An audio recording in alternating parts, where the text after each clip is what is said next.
Let's take the Bronco SUV to go cut in Alaska. This has been a long time career goal, so I'm super excited that it's finally happening. Our first stop was to go get some supplies, and then we continued the drive and eventually reached the ferry terminal. We loaded the Bronco up onto the ferry, checked into our room, and then just hung out on the boat for the next 36 hours and checked out the gorgeous scenery. We finally made it to Ketchikan, where we loaded up on the next ferry to the island that we were actually going to be cutting. We had about an hour drive to our cutting site every day, but it was gorgeous and I love driving the Bronco.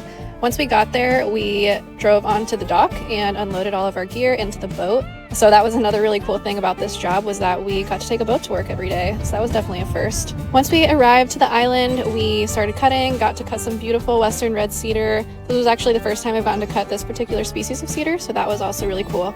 At the end of the day, we drove the Bronco back onto the dock and loaded everything up. And then we started our hour drive back to where we were staying.